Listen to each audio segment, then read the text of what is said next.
Les éléments de l'armée congolaise et ceux de l'armée sud-soudanaise se sont accrochés ce dimanche à la frontière au niveau du territoire de Faradje. C'était à l'issue d'une course-poursuite des rebelles Nafza par l'armée du Soudan du Sud jusque sur le sol congolais.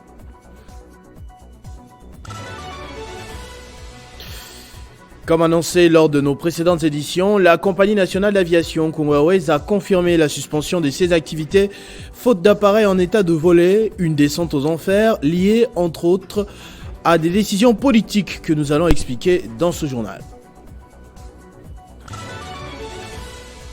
Suite au tremblement de terre qui a frappé particulièrement le Maroc, la fin de la semaine dernière, avec plus ou moins 2500 morts déjà enregistrés, le monde se mobilise et témoigne sa solidarité. Politiques, stars de la chanson ou du sport ont lancé des messages de soutien. Mesdames et messieurs, bonjour. La compagnie nationale Congo Airways a annoncé dimanche l'interruption momentanée de ses activités dès ce lundi 11 septembre sur l'étendue du territoire national. Ce document précise que Congo Airways a levé cette option en vue d'améliorer l'efficacité de ses services, mais en réalité, elle ne dispose plus d'avions à même de pouvoir voler car tous seraient en panne. La silhouette imposante des avions de Congo Airways n'effondreront plus les ciels de la République démocratique du Congo dès le 11 septembre. La compagnie aérienne nationale a annoncé samedi la suspension temporaire de ses activités, une nouvelle qui a provoqué une onde de choc dans le pays. Les moteurs de l'unique appareil de l'entreprise restés opérationnels jusqu'ici a été déposé, ont relevé les sources proches de la RVA. La compagnie ne dispose plus que 2 appareils Airbus A320 de très petite capacité. Cette suspension, décrite comme une mesure de sécurité conformément aux normes de l'IATA, s'inscrirait dans le cadre d'une réorganisation profonde de la compagnie. Cette situation va sensiblement réduire les possibilités de transport aérien dans le pays et rendra sans nul doute difficile les déplacements des Congolais. Malgré les efforts du président de la République, Félix Tshisekedi, qui avait instruit lors de la 111e réunion du Conseil des ministres les déblocages des fonds d'urgence pour soutenir Congo Airways, l'avenir semble sombre pour ces fleurons de l'aviation congolaise. La RDC connaît une croissance exponentielle de la demande sur ces lignes domestiques, mais l'offre, elle s'est fait de plus en plus rare. L'inexploitation des lignes internationales coûte cher à la nation, permettant aux compagnies étrangères de tirer profit de la situation. Et comme vous pouvez l'imaginer, suite à cette circonstance dramatique, plusieurs questions sont posées sur les répercussions que peuvent avoir cette décision. Pour l'analyste économique Alain Bolodjoa, que nous avons joint depuis Stockholm en Suède, cette décision relève du manque de la politique d'anticipation et cela va créer un déséquilibre économique et accentuer le chômage à l'approche des échéances électorales. Lorsque vous apprenez que Congo Airways va fermer ses portes, cela sous-entend que l'offre vient encore de baisser alors que la demande va augmenter. Parce que n'oubliez pas que nous sommes pendant une période électorale. Il y aura plus de flux vers les provinces, justement parce que les candidats et leurs dépendants vont se déplacer pour battre campagne. C'est-à-dire que la demande va augmenter au regard de cette réalité, mais en même temps l'offre diminue et de manière drastique. Parce que la compagnie nationale va disparaître, en même temps, les entreprises qui vont rester vont avoir un certain monopole. Et Congo Airways était un instrument, justement, pour réguler le marché. Si Congo Airways n'existe plus, eh bien, on entre maintenant dans un contexte monopolistique qui risque de faire en sorte que le prix soit fixé au regard des réalités telles que nous allons la vivre aujourd'hui. Donc, je pense que c'est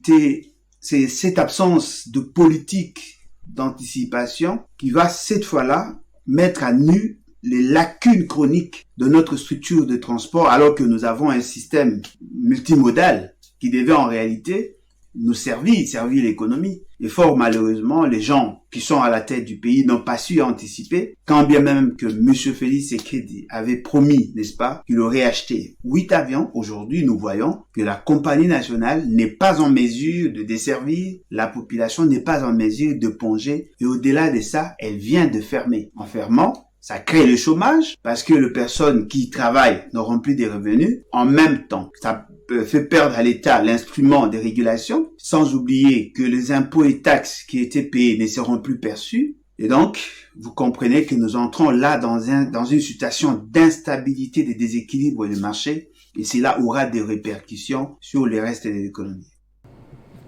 Dans la province du Haut-Uélé, les forces armées de la République démocratique du Congo et les forces loyalistes sud-soudanaises se sont accrochées ce dimanche 10 septembre, rapportent les sources sécuritaires citées dans une dépêche de l'agence congolaise de presse. L'armée du Sud-Soudan poursuivrait les rebelles Nafza dans les localités périphériques du foyer minier de Waliwa, une localité de la chefferie de Logo-Baguela, territoire de Faragé, dans la frontière entre la RDC et le Sud-Soudan. Les faits s'est déroulé dans la nuit du vendredi 8 au samedi 9 septembre dans la localité de Waliwa, localité située à 120 km du territoire de Farage dans la province de Haut-Uélé. Il s'agit de l'affrontement entre les forces loyalistes de la République sud-soudanaise et la rébellion NASFA, toujours de la République sud-soudanaise. Les éléments NASFA, lors de cet affrontement, ils ont pris fuite dans notre terre de responsabilité, c'est-à-dire dans la localité de Waliwa, en tirant des coups de balles en l'air.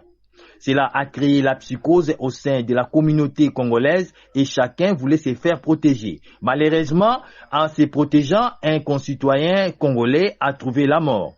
Et cela a créé la psychose énorme au sein de notre population et les autres faisaient la fuite dans les autres contrées. Alors, informés, les forces armées de la République démocratique du Congo se sont venues à renfort parce que vous savez que nous avons une équipe qui se trouve là-bas à Waliwa, vu que l'équipe qui était venue de l'autre côté était un effectif énorme et nous avons envoyé nos éléments, ils sont partis là-bas et ces éléments-là, ils sont dispersés dans la nature. Au moment où nous parlons, les forces armées de la République démocratique du Congo sont en train de faire l'opération des ratissages et l'opération des fouilles pour arrêter ces relégats qui a créé la psychose et a troublé la quiétude de notre population.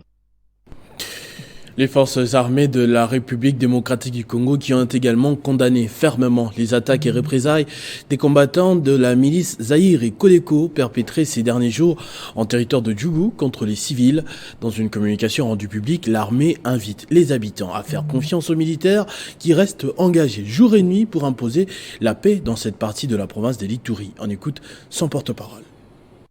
Devant une telle situation que nous avons toujours éviter dans le désapproche utilisé par les gouverneurs militaires, commandant des opérations lieutenant-général Luboya Kanchamadjoni. L'approche militaire et non militaire, c'est pour éviter ces contextes sécuritaires caractérisés par les attaques et représailles des groupes armés sur nos populations. Le Zaïre attaque d'une part, le Kodeko fait le représailles d'autre part, vice-versa. C'est inacceptable parce que le grand perdant, c'est la population. Et nous l'avons toujours dit, aucun groupe armé peut prétendre protéger sa population. Quels que soient les Zaïre ou les Kodeko, le perdant, c'est leur population. Et nous, forces armées, devant cette situation, nous devons agir, attaquer, contre-attaquer tout le réfractaire du processus de paix, quelle que soit votre signature. Parce que nous allons traquer et nous sommes dans cette voie comme nous l'avons fait à Kobu, nous l'avons fait à Lodjo, nous sommes en train de le faire partout où la menace pèse sur notre population. Et notre combat de tous les jours mené par le gouvernement militaire, c'est désarmer le cœur des Ituriens pour que la paix soit une réalité dans leurs entités.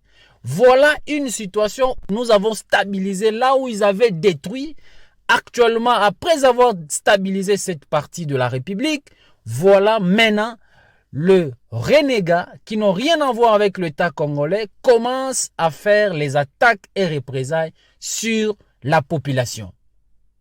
Et nous demandons à la population à les dénoncer et à faire confiance aux forces armées et nous allons imposer la paix et tous les détenteurs illégaux d'armes, ils seront traqués de la même manière et nous allons le mettre hors d'état de nuire. Dans le Lomami, il s'observe une amélioration dans les infrastructures, notamment routières, depuis l'avènement de la gouverneure Isabelle Yumba Kalinga. C'est le cas de la route Malemba-Ngoya, qui connaît déjà des avancées après le lancement des travaux de réhabilitation. Il aurait fallu attendre l'avènement d'Isabelle Yumba Kalinga Mushimbi, gouverneur, que la province du Lomami connaisse quelques avancées significatives dans différents secteurs et domaines d'activité. Les lancements des travaux de la route Malemba-Ngoya par l'entreprise MMR sous la vigilance de la gouverneure de province a constitué un élément moteur dans le cadre de développement. Cela sous le respect des obligations sociétales, fruit du code minier, suite à l'implication et la rigueur de l'exécutif provincial. Ce lancement de travaux a constitué pour certaines classes un sujet des critiques qui pensaient d'ailleurs à l'échec de ces travaux. Aujourd'hui, les critiques, les attaques directes et indirectes ont fait de l'exécutif provincial une force car elle fait toujours la différence. La route Ngoya-Malemba-Nkulu salue la présence des engins de l'entreprise MMR qui sont là pour exécuter les obligations sociétales. Cela sous la vigilance du gouvernement provincial, ce qui était un rêve pour certains, aujourd'hui une réalité. Plus de 18 km déjà réhabilités, c'est là sous la satisfaction de la population bénéficiaire. La gestion de la chose publique implique certains facteurs indispensables dont la maîtrise qui est non seulement difficile, mais très complexe. Yumba Kalinga Mushimbi Isabelle l'a démontré depuis son avènement à la tête de cette province. En religion, la communauté islamique de la RDC a fumé le calumet de la paix après l'implication du président de la République. Les différentes parties se sont mises d'accord pour la paix. Hier, c'était la réunion des restitutions sur cette réconciliation après 2 semaines de travaux. 2 semaines de travaux en interne avant la lecture des lettres d'engagement pour le retour de la paix au cours de cette réunion de restitution sur la réconciliation des musulmans de la RDC. Après 4 ans de guerre, les 3 fractions qui se disputaient le leadership de la gestion de leur communauté trouvent finalement la lumière. Ils se décident de ramener la paix pour le développement de cette religion au pays. Et la réconciliation est meilleure. Coran 4, verset 128. 3. Craignez Dieu, maintenez la concorde entre vous. Coran 8, premier verset. Et enfin 4. Les croyants ne sont que des frères. Établissez la concorde entre vos frères. Coran 49, verset 10. Des remerciements à l'endroit du chef de l'État pour son implication, mais le processus de restauration de cette paix continue. Je remercie encore le chef de l'État et je vous demande de ne pas nous laisser. On a encore besoin de lui. Jusque-là, il y a eu des accords qui ont été signés, mais il y a plutôt certaines personnes qui sont retirées des accords et nous sommes toujours dans la continuité de la recherche de la solution par rapport à nos problèmes. Et j'interpelle toutes nos autorités, hommes et femmes. Là, on parle de la religion, on ne fait pas la politique. Et la parole de Dieu peut nous guider. Jusqu'à la fin, nous puissions trouver cette solution-là qui est immédiate et nous en avons vraiment besoin. Et tout dépend de nos autorités. Et nous sommes là pour accompagner les uns et les autres. Cela fait 7 jours depuis que Stephy Mukinzi, journaliste congolais et patron des médias, est décédé à Orléans en France dans des circonstances très difficiles. Sa famille qui plaide pour le rapatriement de son corps sollicite l'implication du gouvernement de la République, un plaidoyer auquel s'associe l'UNPC Kinshasa à travers son président. On écoute Jean-Marie Kassamba depuis Kolwezi dans le Lualaba. D'abord, je renouvelle les condoléances de l'UNPC Kinshasa, que j'ai l'honneur de diriger, et de tous les journalistes de Kinshasa qui ont connu Stephy, parce que c'est un grand professionnel qui est passé notamment à cette chaîne Éduc Télévision qui dépend du ministère de l'enseignement primaire et secondaire. Et il était également responsable des médias en ligne, un bon journaliste qui est mort malheureusement dans des conditions presque troubles en France par noyade. Le ministre de la Communication et Médias a été saisi.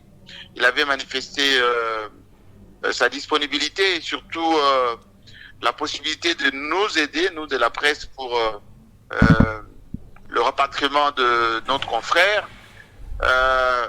C'est le lieu ici d'abord d'inviter tous les journalistes de Kinshasa, les professionnels de médias de Kinshasa, de manifester leur solidarité à l'égard de leur confrère qui est décédé dans des conditions plus que difficiles, mais en même temps demander à notre gouvernement, notre pays, à double titre. D'abord parce que ce journaliste est un Congolais qui est décédé en France, donc en Europe, dans des conditions difficiles. En attendant les enquêtes qui sont enclenchées, il faut qu'on puisse rapatrier donc le corps de Stéphie. La France est à côté, donc c'est à 8000 km de Kinshasa et des vols directs existent. Il suffit tout simplement qu'il y ait une prise de conscience et plutôt une démarche de notre gouvernement via l'ambassadeur en France, en attendant peut-être l'arrivée de Émile Ngoy qui vient d'être affecté en France, et bien que cela arrive. Nous allons continuer ce plaidoyer. Les journalistes peuvent s'organiser de leur côté, mais aussi, en tout cas, demander à tous ceux qui ont travaillé avec nous de nous aider à ce que le corps de Stéphie revienne ici à Kinshasa. Et donc la famille, on est de cœur avec elle. C'est une façon de le dire publiquement que c'est dans ces conditions, dans ces situations que nous avons effectivement besoin du Congo, du gouvernement, parce que le rapatriement du corps du confrère n'est pas vraiment la mer à boire pour notre nation. Au Maroc, le bilan humain du séisme le plus puissant à avoir frappé le pays frôle les 2500 morts avec presque autant de blessés, selon le dernier communiqué du ministère de l'Intérieur marocain publié ce lundi. Ce drame a suscité un élan de solidarité dans le monde. Plusieurs pays se sont proposés pour financer et soutenir les secours marocains. Héritier Ntambois les énumère dans ce récit. Les fouilles pour y trouver d'éventuels survivants et fournir l'assistance à des centaines de sans-abri se poursuivent plus de 48 heures après le séisme de magnitude 7 qui a frappé le Maroc, touchant particulièrement la grande ville de Marrakech la nuit de vendredi à samedi. Selon les informations, ce séisme est le plus meurtrier au Maroc depuis celui de 1960. Le bilan humain de ce tremblement de terre, le plus puissant à avoir frappé le pays, ne cesse de grimper. Il est actuellement monté à 2497 morts et 2476 blessés, a annoncé ce lundi le ministère de l'Intérieur. Un précédent bilan fourni dimanche faisait état de 2122 morts. Ce drame a suscité un élan de solidarité dans le monde. Plusieurs pays se sont proposés pour financer et soutenir les secours marocains, mais cette nation a annoncé dimanche avoir accepté l'aide de 4 pays, à savoir l'Espagne, la Grande-Bretagne, le Qatar et les Émirats arabes unis, et a rejeté l'aide de la France avec qui les relations diplomatiques seraient tendues. D'autres offres pourraient être acceptées à l'avenir si les besoins devaient évoluer, a ajouté le ministère de l'Intérieur marocain. Samedi, le pays a décidé un deuil national des 3 jours avec mise en berne des drapeaux sur tous les bâtiments publics du pays. Fruit de la coopération japonaise à travers son agence de coopération internationale JICA, le centre sportif de judo construit au sein du commissariat général de la police à Kinshasa est désormais utilisable. C'est le vice-premier ministre, ministre de l'Intérieur, Sécurité et Affaires coutumières qui a procédé à son inauguration.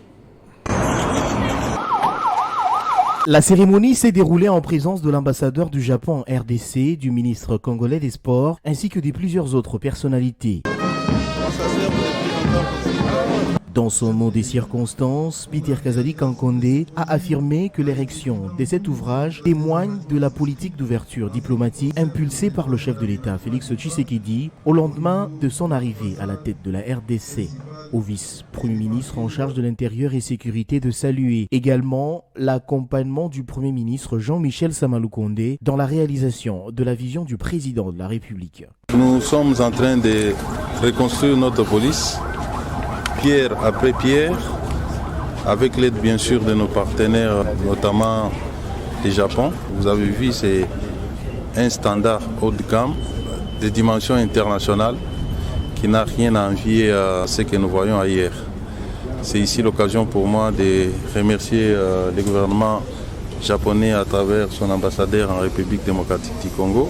Pour le patron de la territoriale, cette coopération entre le Japon et la RDC, qui date de très longtemps, devrait se poursuivre afin de consolider les relations entre les deux pays. L'ambassadeur du Japon a aussi, pour sa part, affirmé que cet ouvrage entre dans le cadre du raffermissement des relations entre son pays et la République démocratique du Congo. Il faut signaler que cet édifice est bâti sur une superficie de 1386 mètres carrés selon les normes des standards internationaux. Il comprend une arène omnisport d'une capacité d'accueil de plus de 112 places assises.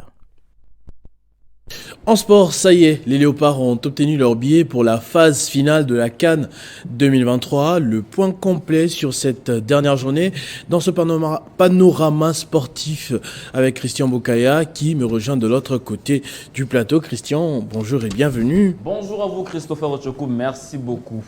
Éliminatoire CAN 2023, partie de 0, les Léopards terminent en héros. Ils sont tout simplement braves, ces léopards de la RDC qui ont fini la chasse de la plus belle de manière alors qu'ils avaient mal entamé les éliminatoires de la CAN 2023. Il fallait prendre ne serait-ce qu'un petit point pour se qualifier à la Coupe d'Afrique des Nations 2023. Les Léopards ont fait plus en venant, bien évidemment, à bout du Soudan, dans un stade de martyrs qui a refoulé du monde. Théo Bongonda allumait la première mèche dès la 8e minute de jeu sur une frappe du plat du pied gauche. Le passeur décisif s'appelle Charles Piquel, lui qui jouait pour sa première fois, en tout cas sous les maillots des Léopards. C'est sur ce score d'1-0 que l'arbitre va renvoyer les deux équipes au vestiaire. Il fallait attendre la 87e minute de jeu pour voir fiston Maël Kalala faire le break. 2-0. Les Léopards s'imposent de la plus belle de manière, Christopher, et seront bien présents en Côte d'Ivoire d'ici le mois de janvier 2024. On va parler également de ce que a dit l'entraîneur à l'issue de ce match. À son avis, tout le mérite revient aux joueurs. Oui, c'est ça qu'il a dit en conférence de presse d'après-match, puisque les animateurs ou les amateurs du football congolais ont salué le travail qu'il a abattu. Lui, c'est bien Sébastien Desabre. Alors, les techniciens français a préféré plutôt reconnaître les mérites des joueurs, les joueurs qui y ont mouillé les maillots, comme ils aiment bien le dire, du début jusqu'à la fin, afin d'honorer bien évidemment la nation. On écoute ici le sélectionneur des Léopards de la RDC, Sébastien Desabre. On savait les enjeux du match, donc les enjeux du match étaient de gagner, bien sûr devant notre public, mais en étant mesuré aussi dans nos prises de risques, parce qu'au final, le but et l'objectif final était la qualification. Sur ce point-là, je peux comprendre qu'il y ait un peu de frustration de la part des supporters, parce qu'on a réussi à marquer assez tôt dans la rencontre, et après...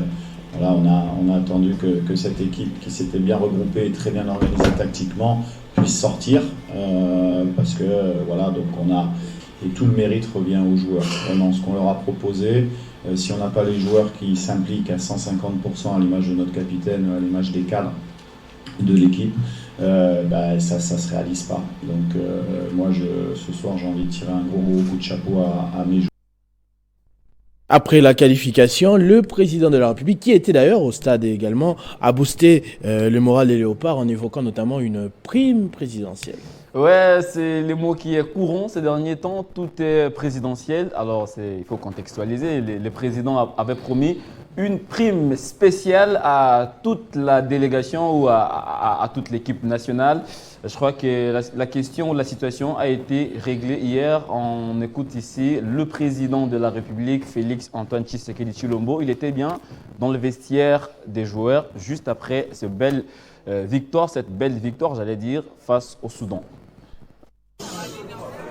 Écoutez les gars, bon, je crois que vous savez qu'il y avait un arrangement, un tableau qui était dressé pour vos primes, n'est-ce pas? En cas de qualification. Ben, moi je vous dis, en plus de ces primes-là, il y aura encore une prime présidentielle.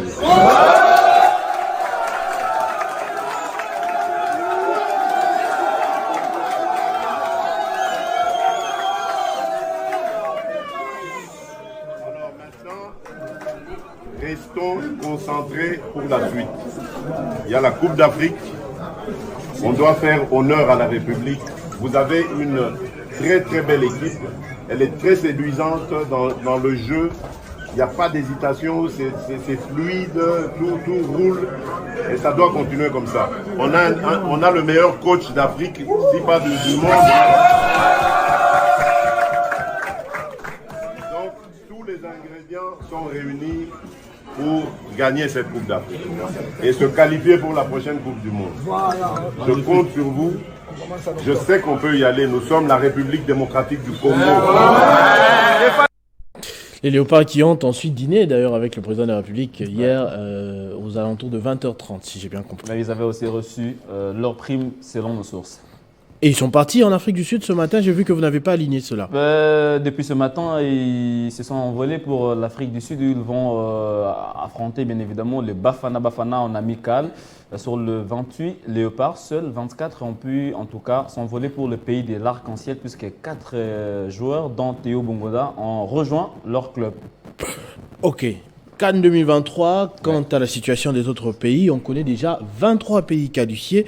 Le dernier ticket sera pris ce lundi. Ce sera entre le Cameroun et le Burundi qui vont disputer ces derniers tickets des éliminatoires de la CAN 2023. Oui, le samedi, les Mourabitoun de la Mauritanie qui partageaient le même groupe avec les Léopards de la RDC validaient aussi leur ticket pour la phase finale en se débarrassant de Panthère du Gabon. Score final de la partie 2-1. Donc le Panthère ne seront pas à la prochaine Coupe d'Afrique des Nations. La Côte d'Ivoire, pays organisateur, a aussi bien fini sa campagne en battant petitement Lesotho. Le buteur s'appelle Ibrahim Sangaré qui marquait l'unique but de la rencontre à la 16e minute de jeu.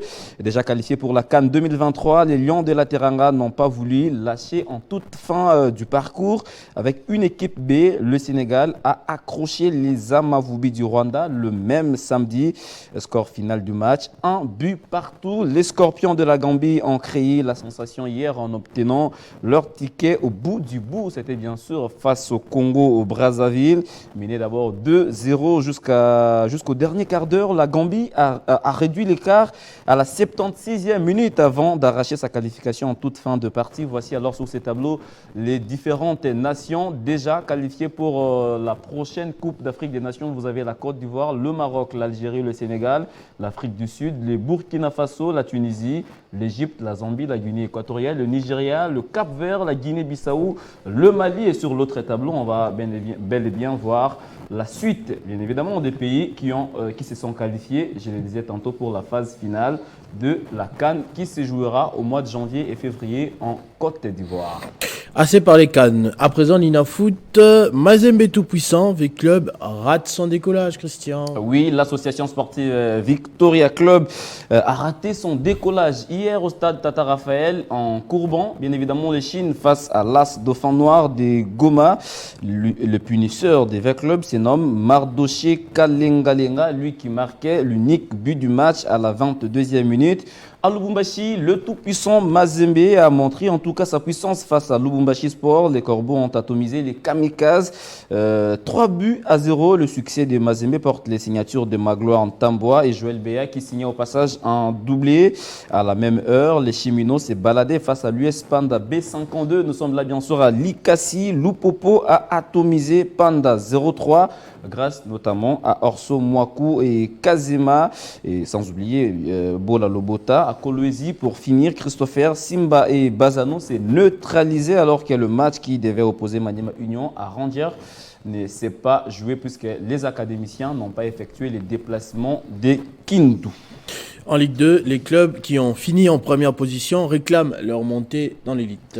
Ces dirigeants de clubs qui ont fini en pole position en Ligue 2 ont saisi le comité de normalisation de la Fédération congolaise de football association pour exiger leur montée en Ligue 1. On écoute ici la déclaration qu'ils ont faite samedi à Kinshasa. Ils sont au micro d'Arlette Boutela Lobali. Nous revendiquons nos droits parce que c'est un droit. Notre montée, c'est un droit. Nous avons fini la phase aller, nous avons fini comme premier. Et donc, nous avons signifié au CONOR que cette démarche était une démarche salvatrice parce que nous sommes tombés sur un document où le CONOR avait proposé en son temps, c'est une note technique le CONOR, dans laquelle le CONOR avait proposé l'affrontement de clubs.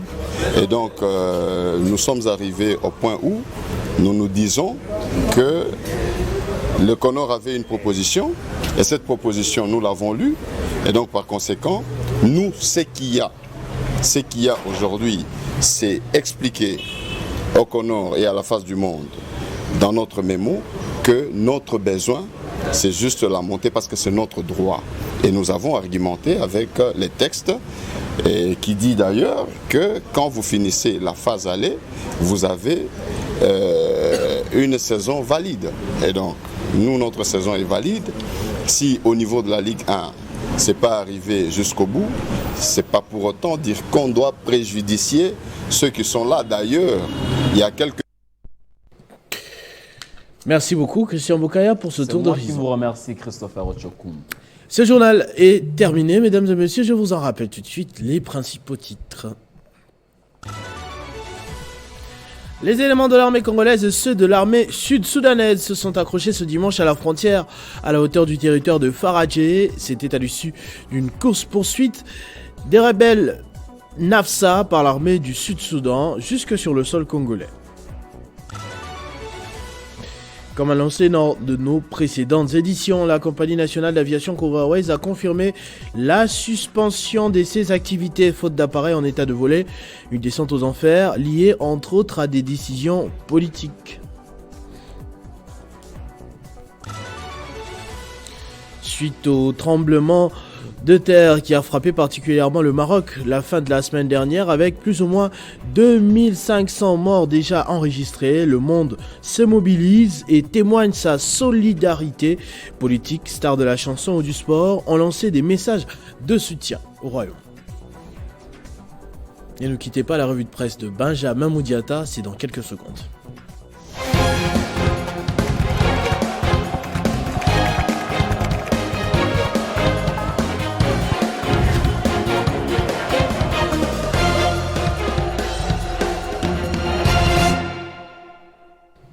Benjamin nous rejoint de l'autre côté du plateau. Bonjour et bienvenue. Merci à vous Christopher Ojokoum et bonjour à tous ceux qui nous suivent à travers le monde. Premier sujet de votre revue de presse, vous êtes en train de faire le décompte et voilà déjà 3 nuits que Stanis Boujakera n'a pas dormi chez lui.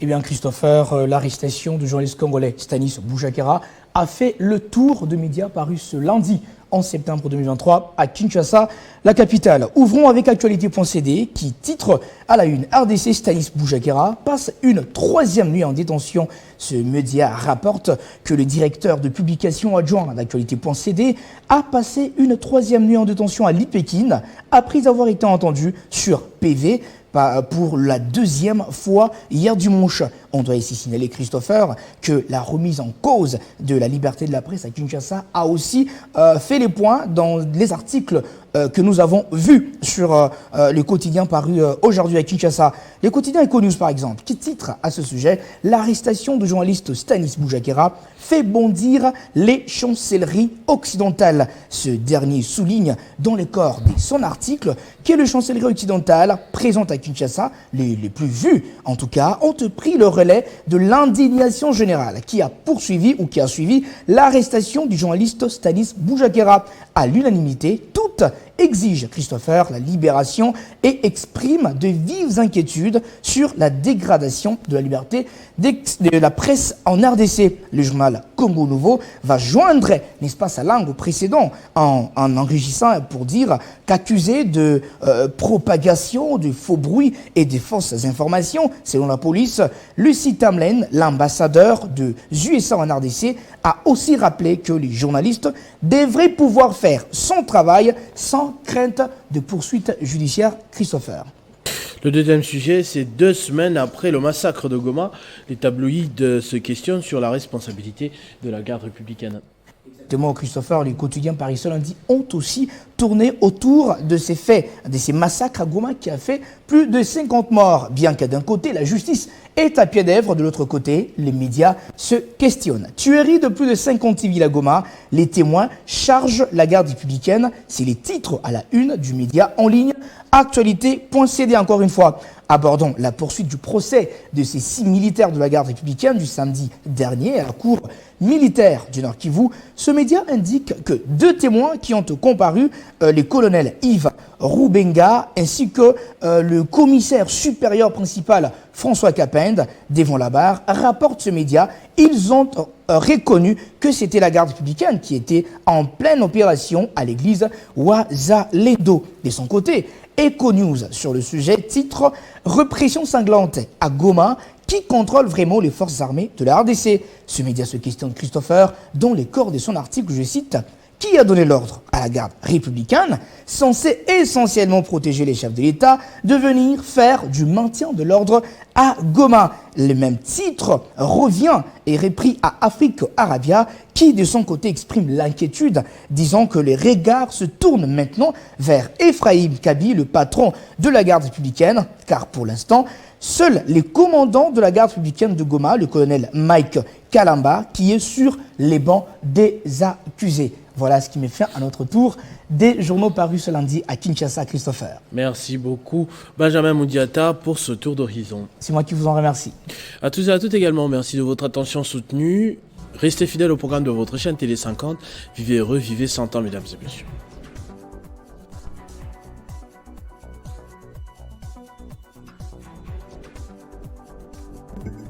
Retrouvez toute l'actualité en continu sur www.tele50.cd.